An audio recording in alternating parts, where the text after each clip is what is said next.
Hey, how's it going? You are listening to Eric on the World. It is Sunday, May 2nd at 11:38 p.m. That is Pacific Daylight Time, coming at you from Berkeley, California, from the roof of CZ, Casa Zimbabwe, a co-op, part of the Berkeley Student Cooperative Association, a co-op system that I lived in when I was an undergrad from approximately the ages 18 to 20. And what a trip it is to be back here. In fact, if you are watching on YouTube, by the way, please subscribe on YouTube. Search for Eric on the World on YouTube.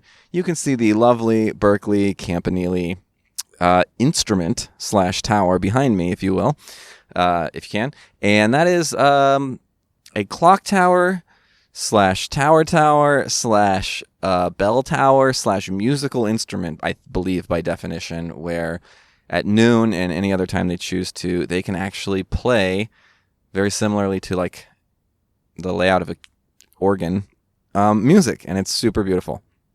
So yeah, I have moved back into the co-ops. I don't have a guest today, by the way, if you haven't guessed. I've been in contact with people and trying to schedule things, and I don't know.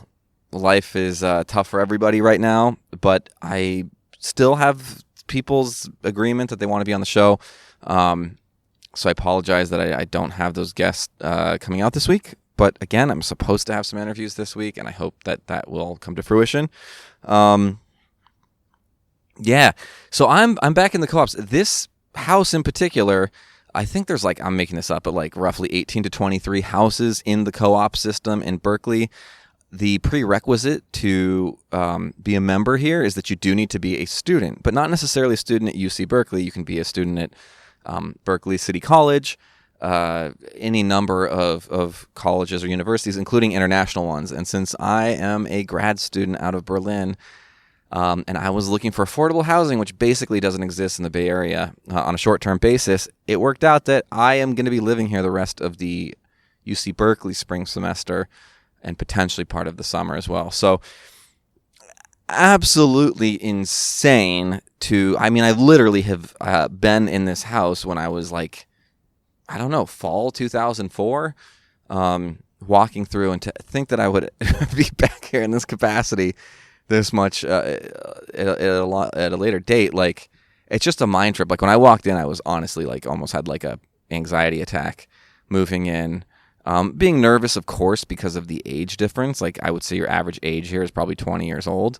There are some older people. There are some, grad students. When I lived in the co-ops, not this particular house, but some other ones way back when I was an undergrad, there was a 38-year-old and a 45-year-old and so forth. But I believe I am the oldest in this house. And this house in particular is known as the crazy wild party house. I think during a regular semester, they have something like 120 person capacity, but given COVID, they are reduced in their numbers. So I think they're sitting around 70 right now, which is still a massive amount of people to be living in a house. The benefit of that is that I don't pay any more money, but I get a single to myself. So I have my own room and food is included. They do meal prep, meal service Sunday through Thursday, and then you just have a giant, massive industrial kitchen that you can pull out staples from, and cereal and macaroni, all that kind of stuff, and cook at your leisure. And I believe I'm paying prorated $670. So to get that for a month and to include food as well for your own room in the Bay Area is absolutely unheard of.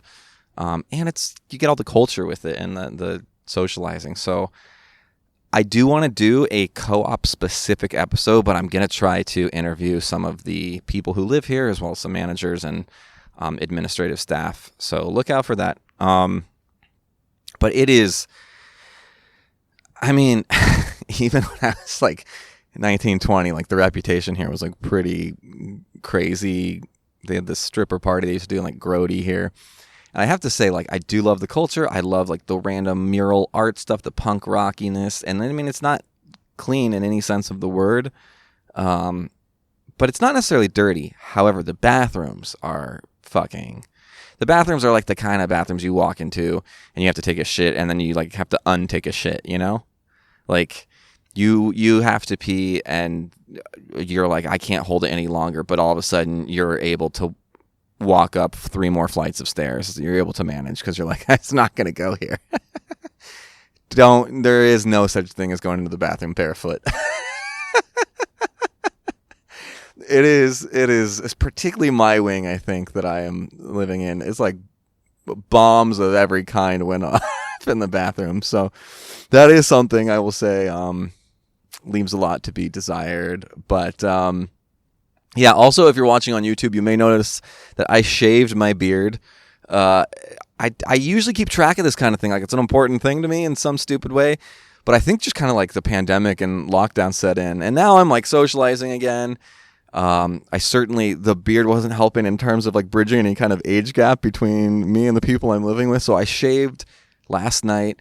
And I gotta say, if you listen to my like DHT blocker episode, I feel like I'm pudgy as fuck, despite all that work I put in. And like, even I saw my friend today, and he said I had like very like chipmunky cheeks. So facial feminization is one of the worried side effects from Propecia and dutasteride and all those DHT blockers. So I don't know. Was shaving a good thing? I had a roommate once who said that facial hair was makeup for men. And it's kind of true, right? Like, all your blemishes start sticking out. I don't know. Also, you post this on social media and you put a picture of yourself. I don't know what this double standard is. Like, God forbid you said anything like complimentary or otherwise to like a woman on social media. But as a guy, like, every fucking woman feels like she's sounding off on like, oh, you look so much better without facial hair. And it's like, yeah, you too, sweetheart. Okay, listen, I don't think do you want me to throw your picture up and evaluate how you do or don't look bad? No, neither party wants this. We don't need that. Okay, let me have facial hair autonomy, and you can tweeze or not whatever you need to in your situation. Okay, I don't know. I'm still trying to get healthcare. That's another reason I might stay longer, is because I'm trying to get these surgeries done while I'm here. And I was on the phone with Blue Cross, Blue Anthem, Medi-Cal. It's the Blue Cross. It's like, how many? Just call yourself something different, but it's like Blue Cross, Anthem, Blue Cross, Blue Anthem, Anthem, Blue Cross, Medi-Cal. It's just fucking Blue Shield, Blue Cross. I can't fucking. So I'm on the phone with them. I have to like punch through 8 different numbers, and it hangs up on you every time. And then finally I get through to the final tier, and then it said, if you're experiencing distress and you may cause psychological distress and you may cause harm to yourself or others, please hang up and dial 911. And I'm thinking, like, what poor suicidal murderous person is calling their Medi-Cal horrendous insurance to get through to somebody to talk to, goes through the effort of pushing through the 8 buttons, has maintained whatever modicum of psychological stability and sanity that they have up until that point, having to go through all of that, and then gets the suggestion. It's like, you know what? They're right. I should hang up and call 911. Thank God, Anthem, Blue Cross, Blue Cal, Medi-Cal, whatever the fuck, for your PSA there to people. Berkeley has been it's truly like time traveling, going back here. I mean, retracing steps that at the time you took for granted, or you just never thought that you would find yourself back here in any capacity whatsoever. Like, and it's also weird during the pandemic, right? It's like the same but different. I'm obviously older. The city has changed, but the world has changed. I walk through the house and people are pretty mask compliant in like open spaces. However, I'm vaccinated. Most people I think are vaccinated, and it's like you're living together. It's like, what the fuck can you do? You know?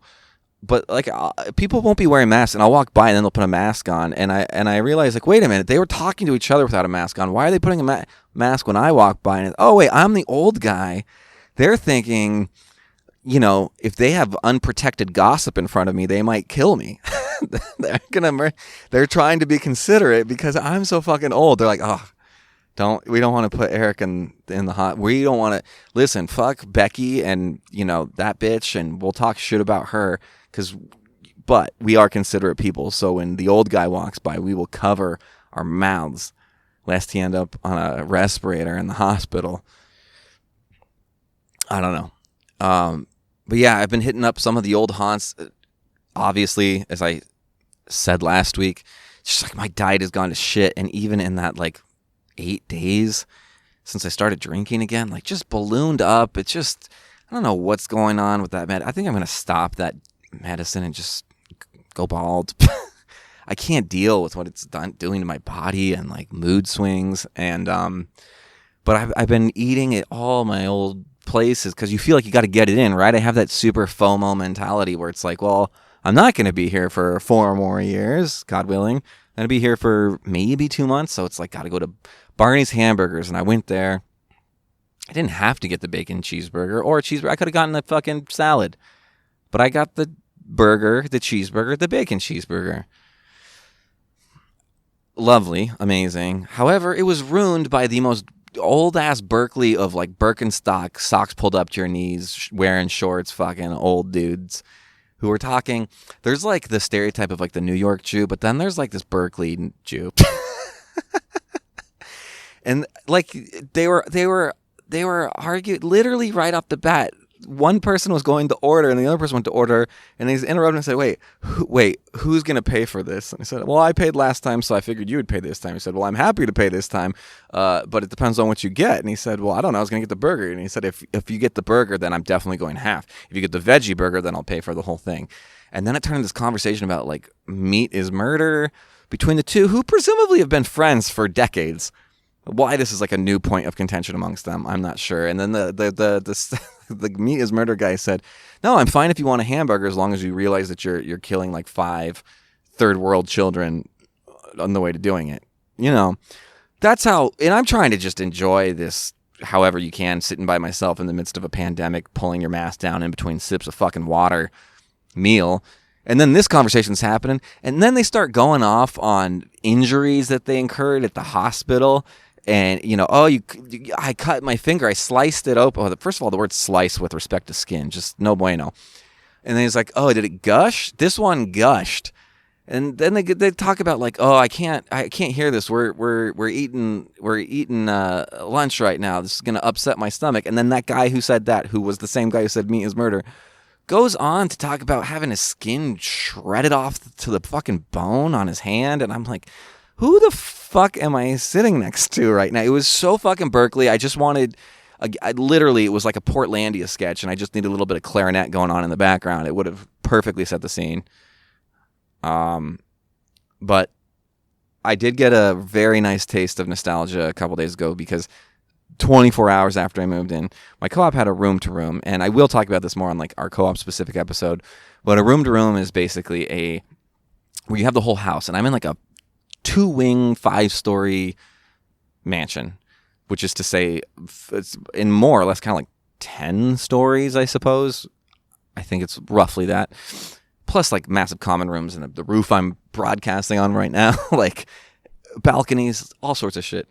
And basically a room that chooses to participate will open themselves up and pick a theme. They'll decorate the room or they'll do some sort of participatory event and serve a drink based off that theme. And they had that. And that was such a 0 to 60 moment for me in terms of going from being completely isolated since essentially November 2nd when I last did stand-up in Berlin to this happening. The time travel element, there was a room where people may or may not have been doing whippets, and this is the exact house that I did my first whippet in 17 years ago. Which I obviously couldn't help but relay to everyone else in the room and they're like, I was 2 years old when, but I just so much sensory and emotional overload. I don't know. It's a balance I'm still trying to strike right now. And again, now I've only been here 3 days of like trying not to be like the weirdo and like socially othering myself while at the same time, like earnestly wanting to like meet people and like enjoy the activities here, but like not being able to help myself from saying things like I just mentioned, which on one hand is like probably like, oh, cool, or like not cool, but like, right, there can be like a shared emotional journey or enjoyment of like, whoa, that's crazy, man, you're your first whippet here. but maybe that same point of relating is also pushing me away. Like, damn, you are fucking old as shit. So those are the things I'm going to have to kind of contend with in my remaining time here. I am debating. I know I shouldn't do the podcast out loud in terms of the planning stages. Maybe I'll hold off on, I don't know what I'm going to call this one. And this was just a bunch of ramblings. Let me just hint at this. And if you're in my family, please stop listening. As I've said, just don't listen at all, period, ever. But I got really depressed and angry and irritated the last few weeks being back, and I'm super appreciative of my family for hosting me and being so generous in the ways that they are. But as I said in a couple episodes ago, like, it just really highlights the difference that I have with my family being in such physical close proximity. And that came to a head in so many different ways. And I got really upset one night. And I just started I was like, I'm going to make a post about this. And I just started writing. I'm like, dang, this is an article. And I kind of ran out of gas just because I was like, it was so emotionally exhausting to talk about, to write rather, everything. And I thought maybe I would kind of read through what I wrote on this episode. But I feel like that should be a standalone thing. And I don't want to exhaust you guys. It's, according to my timer, been almost 17 minutes already. So, yeah, there's no real central focus of this episode, except, I suppose, to say just a little life update.